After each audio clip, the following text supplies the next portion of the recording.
과중된 채무로 인한 유동성 위기는 태형건설만의 문제는 아닙니다. 기업과 더불어 가게가 진 빚이 우리나라가 꼬박 2년간 번 돈으로도 갚지 못할 만큼 쌓여가고 있는데요. 빚더미가 국가 성장 동력을 꺼뜨리는 한편 금융부실을 초래할 뇌관으로 작용할 수 있다는 지적도 나옵니다. 자세한 이야기 취재기자와 나눠보겠습니다. 임태성 기자 나왔습니다. 어서 오세요. 우리나라 민간 부채가 GDP 대비 2.27배로 사상 최대치를 경신했다고 하던데요. 이 수치가 어떤 뜻인지 설명을 부탁드립니다. 네, 우선 한국은행은 금융안전 보고서를 연 2회 이상 발간해 국회에 제출합니다. 보고서에는 우리나라 신용이나 자산, 금융과 같은 경제금융 시스템을 분석해 어떠한 위험 요인이 내재되어 있는지 평가 진단하는 내용을 담고 있습니다. 가게나 기업과 같은 민간에서 빚을 얼마나 지고 있는지, 그 빚이 우리나라가 한 해 벌어들이는 돈과 비교해 얼마나 많은지 구체적으로 설명하고 있습니다. 보고서에 따르면 지난 3분기 기준 우리나라 가계와 기업이 진 빚은 국내 명목 GDP의 227%에 달했습니다. 이를 해석해보자면 우리나라가 2년하고도 97일간 벌어들인 돈을 다 합해야 가계와 기업에서 진 빚을 갚을 수 있다는 겁니다.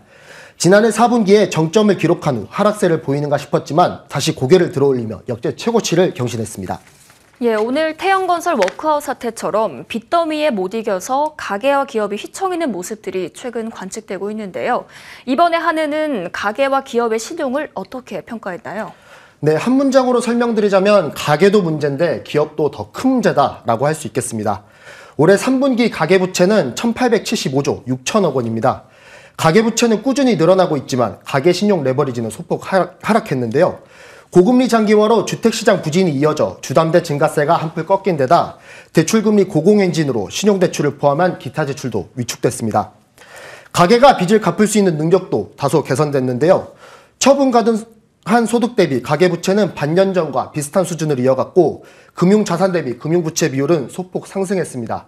즉, 채무 상환 능력이 소득 측면에서는 그대로, 자산 측면에서는 소폭 개선됐다는 겁니다. 다만 기업 부채 상황은 더 심각합니다. 3분기 기업 부채는 1,832조 7천억 원으로 1년 전보다 100조 원 넘게 늘었습니다. 환율과 원자재 가격이 천정부지로 뛰면서 기업의 수익성은 저하되고 비용만 자꾸 불어난 결과입니다. 자본 대비 부채 비율도 빠르게 상승하고 이자 지급 능력도 크게 약화되고 있는데요. 오늘 태형건설의 워크아웃도 이와 유사한 모습입니다.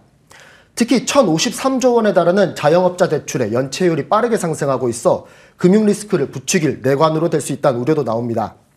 이런 비관적인 모습을 대변이라도 하는 듯 금융 시스템의 단기적 안정 상황을 보여주는 금융 불안 지수도 다시 상승하고 있는데요. 한국은행의 발표 들어보시죠. 금융 불안 지수는 지난 5월에 비해 소폭 상승하였으나 지난해 4, 4분기 단기 금융시장 불황 사태 당시를 하회하는 수준입니다. 앞으로 통화긴축 기조 변화 가능성, 내수 회복세 약화, 부동산 경기 불확실성 등은 우리 금융 시스템의 안정성을 저해하는 리스크 요인으로 작용할 우려가 있습니다. 이 분자를 차지하는 민간 빚이 불어나서 레버리지가 확대됐다는 말을 다르게 해석을 해보면 분모인 GDP가 커진다면 이 레버리지가 축소될 수 있다. 이렇게 해석될 수도 있을 것 같은데요. 네, 맞습니다. 민간의 빚이 늘더라도 우리나라 국내 총생산이 는다면 레버리지는 이보다 높진 않을 겁니다. 다만 우려되는 점은 누적된 빚이 우리 성장 동력을 저해할 수 있다는 겁니다. 쉽게 예를 들어 제 수중에 100만 원이 있다고 가정해 보겠습니다. 연 10% 이자를 주는 예금 상품에 제가 온전히 다 예치한다면 1년 뒤 10만 원을 받을 수 있겠죠. 하지만 당장 친구에게 갚아야 될 돈이 90만 원이라면 남은 10만 원만 예치해 1년 뒤 만 원만 벌 수 있을 겁니다.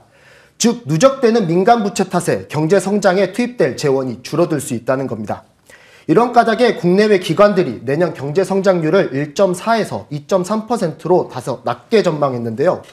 우리 수출 회복세가 두드러지고 있고 우리나라 효자 종목인 반도체와 IT 부품의 업황이 살아날 기미를 보이고 있지만 민간에서 불어나는 빚더미가 내년 장밋빛 전망에 찬물을 끼얹을까 염려되는 상황입니다.